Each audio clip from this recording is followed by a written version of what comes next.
Ladies and gentlemen, welcome to another episode of the Dinner with the Dilla podcast. I'm your host, Art Dilla, and to my right,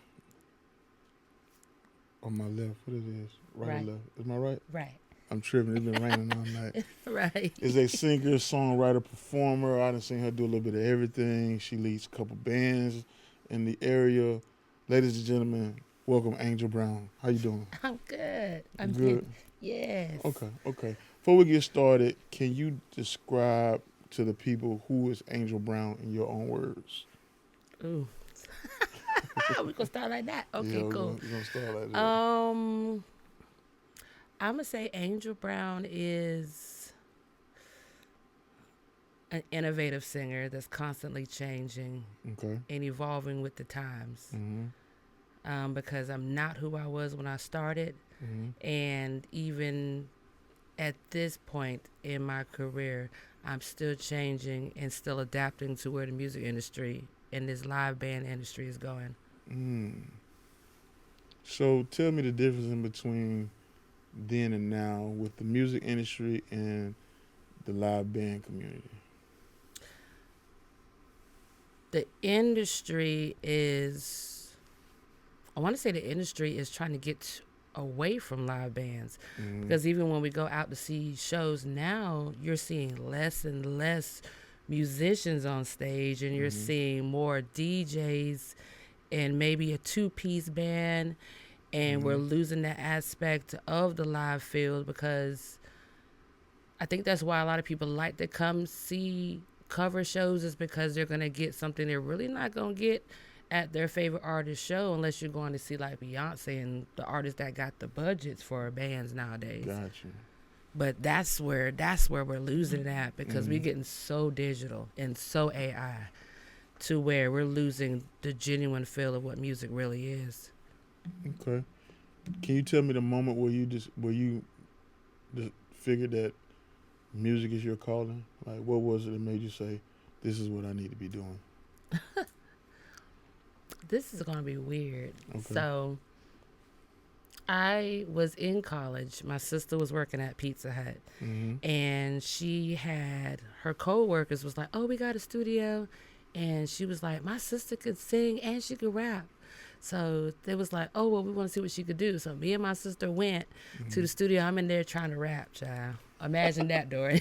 Don't do that. I done seen you with some bars. Imagine, but I was a baby then, so I Gotcha. didn't know what I was doing. That was before I even had a stage name. Okay. So I go in there. They was like, "Okay, she decent. She decent." I'm looking like, I don't like decent, so Yeah. I'm gonna stick with what I'm doing in school. Okay. And then he was like, "What else you got?" I said, "Well, I can sing a little bit."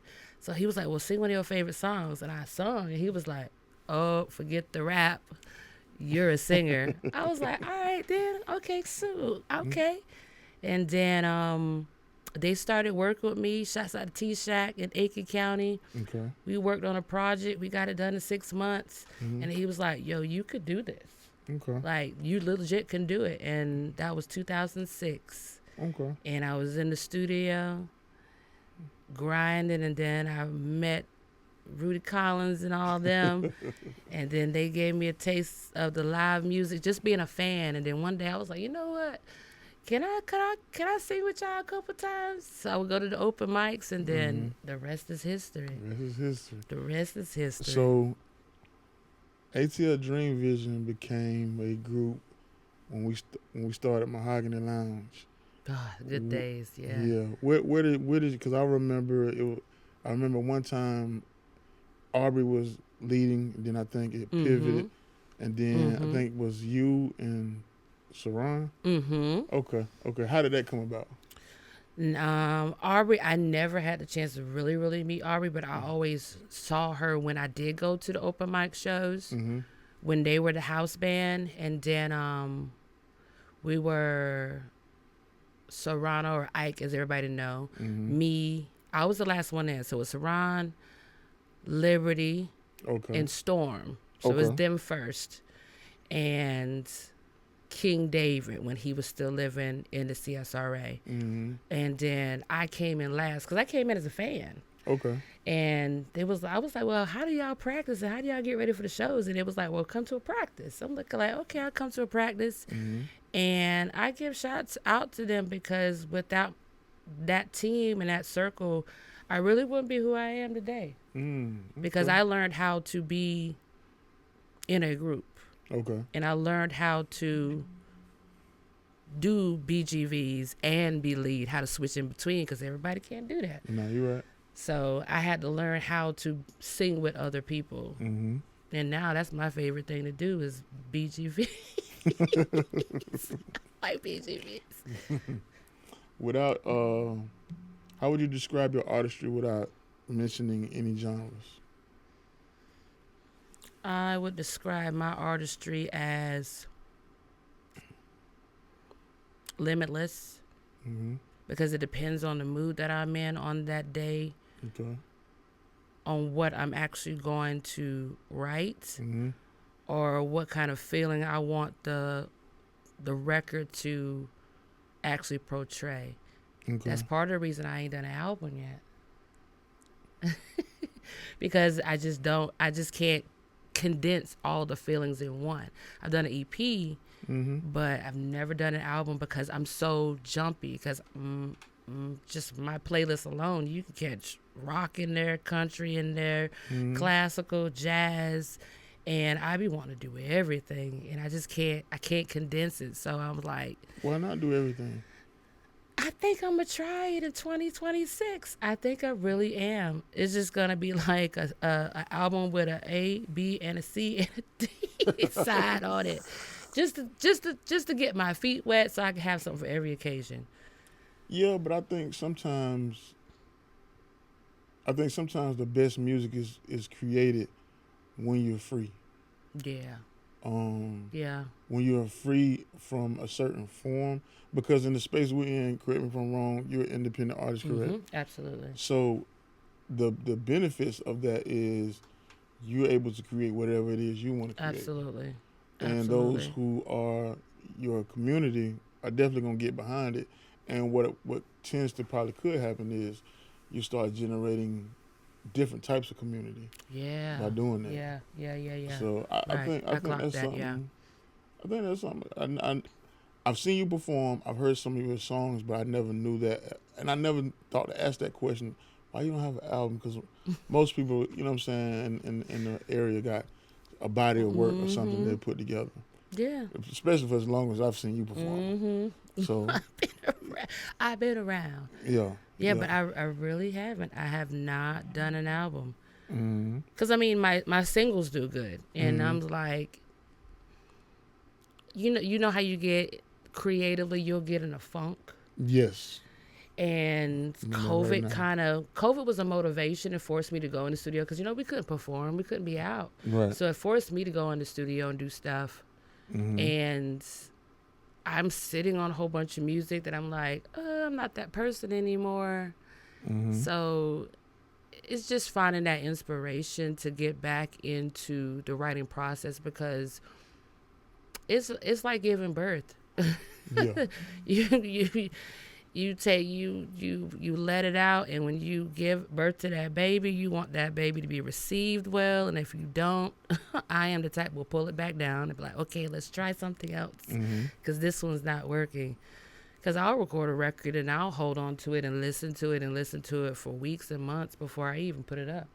Yeah, I think everybody does. Yeah, I got a whole catalog of music and it never came out. It never came out. Unfinished records, all kind of stuff. I believe it too. We all got them. We just sitting down, Yeah. listening to our own stuff. Yeah, but a lot of times it teaches me things where you go back and listen to it, and then you realize where you're at the current time, and you say, okay, this is what I need to do. Or you may step back and look at it from a broad perspective and say, I'm good at this. That's cool. Let's focus more on this. Facts. You know what I'm saying? Facts. So, The growth, yeah. yeah, that's definitely a part of it. What's been one of your biggest challenges as an independent artist? Whew. This is going to sound real funny, but I would think my biggest challenge is being more assertive as an independent artist versus being assertive, being a promoter for my own band. I promote Dream Vision harder than I promote my own independent stuff, and it's hard to come out of that transition because and because I mean, you to go to promotions. Don't do that. No, I'm gonna give you your flowers. Don't do You're the that. goat of promotions. So you understand, like, you'll get focused, and when you get in that lane of that job, you lock in to promote, and you want that brand to move. And then you forget about all the other brands that you got to get to move to. But my personal goal is for 2026 is to rebrand and focus. Okay. Because I need an album. I'm ready for one. This year I want to do a whole bunch of collabs and everything. Yeah. I'm ready to just sit down and work. Yeah. Finally. Yeah. After a year. No, I get it. You a lot of times when you do work in a certain position, you get hyper focused on that one thing. I'm guilty of it myself. Last 3.5 years, Ratchet Bingo has definitely taken priority over a lot of stuff. But it's fire though. But it's fire. Yeah, I mean, I'm thankful for it, but at the same time, like, I still got to focus on other things too. I still got to make room for those things, because if you wake up thinking about it, or it's constantly on your mind, that means it's something you're supposed to be doing about it. Right. And you got to just kind of get back into that. Absolutely. What's a win that you're proud of that most people don't know about? Oh, wow. I got so many that I just keep to myself. A win that most people wouldn't know is how much I've taught myself behind the scenes of music and how much I can do without a team. Because when you're independent, you don't have the budget for everything. No. And with the industry being a female, you can get taken advantage of. So I've learned the ASCAP process. I've learned the BMI process. I've learned the distribution process. I've learned how to sit down, open Logic, and create a skeleton so I can at least write to instead of waiting for someone to give me something to write to. So just my behind the scenes work and taking an initiative to take on other hats versus just being a singer, that's a W in itself. Okay. Saving money. Yeah. What do you like better, the stage or the studio? Oof. 10 years ago, I would have said the studio. But now, stage. Stage is way more better when it comes to catching a moment and a moment being authentic and connection. Because, when you're in the booth, you're just in there by yourself. You're trying to stay focused on the record. You're trying to figure out how you're going to arrange it. And there's just so much thinking. But on stage, it's freedom. And every day ain't going to be the same. No. It's going to be... You're going to have days where you look like, oh, wow, we super sand in here. And then days you're going to be like, okay, they felt it. And being live, you always can see your room for improvement. Yeah. In the studio, they can go back behind you and fix it. Okay. Okay. So live all day at this point. I got you. How do you mentally, emotionally prepare for your stage performance? Whew. That's going to depend on the day. It really is, because I do so much. Because I work a 9 to 5. A lot of people think I just do music full time. I do not. I work a 9 to 5. And coming straight from a 9 to 5 straight into a gig with a 30-minute gap in there, I literally have to ride in the car with music, the windows down, and mellow out from the job. Because the job is reality. So I have to clock out of reality and get into freedom mode, if I can call it that, so you can express. Because when you're on the job, you locking down your feelings. You're locking down emotions. You can't react on people. So I have to ride and listen to a song that'll make me free up on the inside so I can be free on stage. Because they'll know if I brought the job to the show. Because they be like, hey, leave it at the house. Yeah. And then if it's days that I don't have to work, then I know it's bad practice, but I got to eat before the show.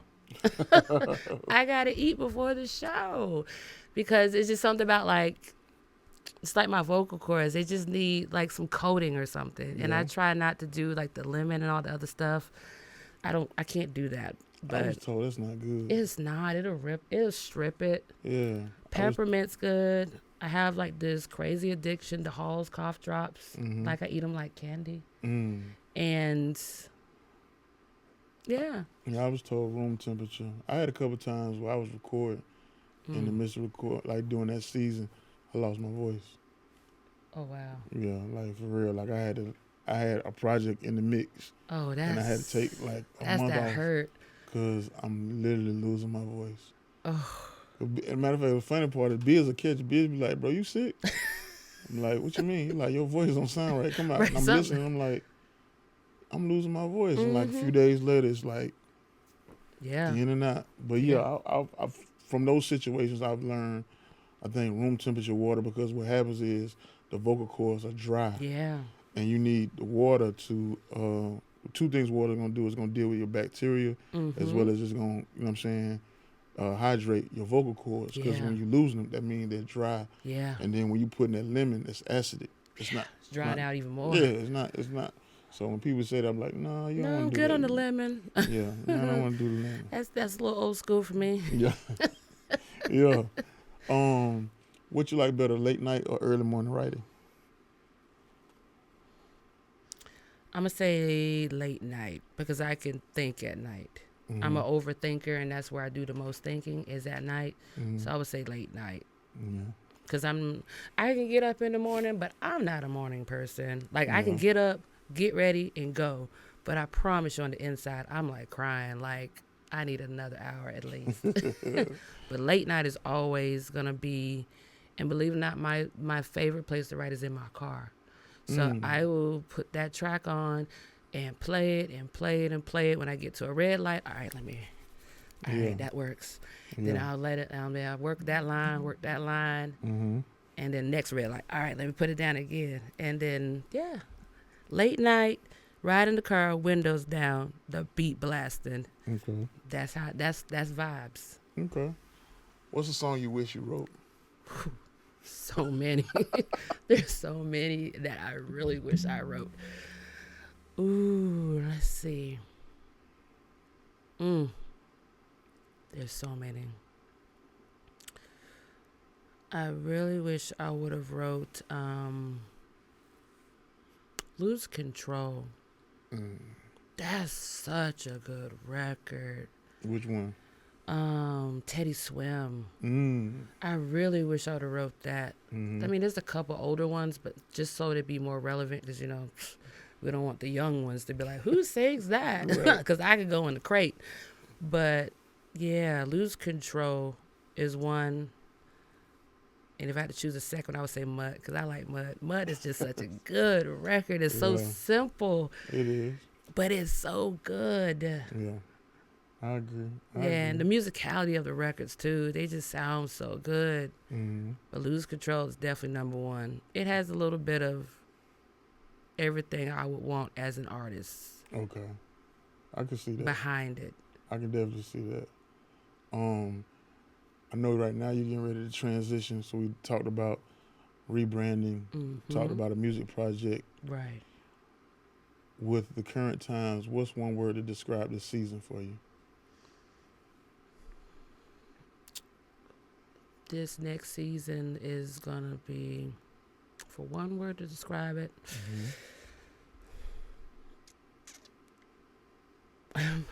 metamorphosis. Morphin time. It's morphin time. Yeah.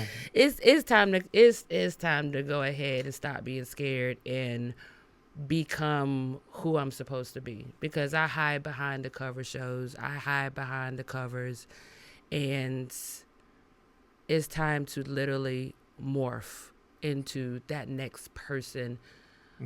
Because I could be as fearless as I want on the inside, but if I don't put that on the outside, nobody's ever gonna know. So it's time to go ahead and morph into A Power Ranger.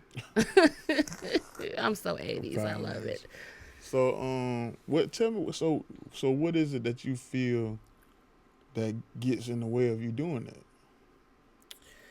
Being so stuck on covers, because when it comes to doing cover shows, I always have the mentality that when I cover, I need to cover it like it is my song. Mm-hmm.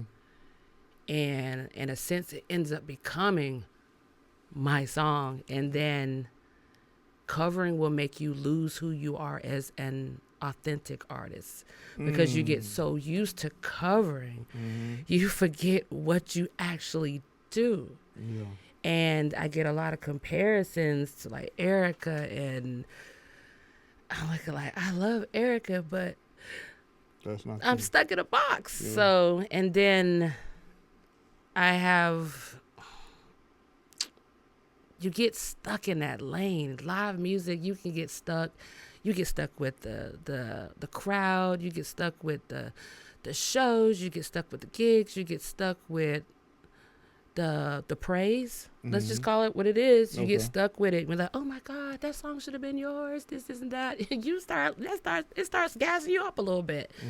And then, yeah, you get stuck in that lane, and you forget, hold on, you were this before you were that. Because I was a solo artist before I even came in the band. I got in the band to work on my chops. I was never meant to stay this long. But, hey, God's plan. I got you. All right. Well, I'm not gonna ask. Go ahead. Don't do me. No. I was gonna say I'm not gonna ask any like album titles or concepts, because you've already expressed that it's gonna be so many different. Oh no, I do got a concept. I've been meditating on it. Okay. My zodiac is Cancer, and you know, Cancers always get a bad rep for being over emotional and all these other things. But being a Cancer is more or less, it's layers to it. So my concept is Cancer's revenge. So that's the concept. Okay. And with that, I feel like I could go any kind of route with it, because with people talking about Cancer, there's an emotional side, there's a controlling side, there's a side that is protective, there's a side that is either this way or that way. Either I love you all the way or you're a stranger to me. There's so many levels to being a Cancer, to where I have the freedom to pick from any of those hats or those traits. And I could go rock, I could go gospel, I could go grunge, I could go rap on it. I could kind of go ape on it, you know? So Cancer's Revenge is the title I have been meditating on for a year now. Okay. So Now you do have a foundation. I've been brainstorming. I can't write. Now, one thing I do is I take my phone, and I suggest every singer or anyone that writes do, is, even though I feel like I have writer's block, I'm gonna stop saying that, but I have a block. And I take the notes on my phone, and if I get a line, I put the date, I put the line. Even if it's 2 or 3 days later, I put the date, I put the line. So by the time I open in February, there's a song in there. I just got to piece it. So that's what I've been doing for like the last year. So I'm going to open my notes on my old phone and the new phone, and I'm just going to block them out, and then we're going to make it do what it do. Okay. Because I've been working on the inside. Okay. It just won't come out on the outside. I got you. Because, I mean, life happens, you know, and then 9 to 5s happen, events happen, and then you lose track. No, you're right. All right. Before we close out, anything you want to leave the people? I would say definitely be on the lookout, because you just don't know what you're going to get from me in 2026. But I do promise new music. I do promise collaborations that have been talked about for years. Hopefully there's a collaboration with one of my favorite people in the world. I'm ready whenever you're ready. And yeah, you're gonna see a different side of Angel Brown. A little bit a pull away from the cover world. Okay. Because I feel like I've done my justice on that side, and I want people to realize I'm not just a cover singer. I legit came in this game as an artist, and I want the stories that I have to be told, to be heard and received. And make sure y'all follow me on my social media platforms. On Instagram, Angel, 4 and ever, and Facebook, Angel Brown. And then, of course, y'all can catch me anywhere live with ATL Dream Vision or my own entity, Pipes and Percussion. We love to drop events every now and then. Okay. Gotcha. Well, it's a pleasure having you. And I'm going to say on camera, I'm ready when you're ready for this collab.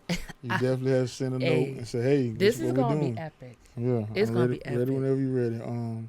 But yeah, I appreciate you stepping in and sharing our story, because I've worked with you with events, but I don't think I've ever.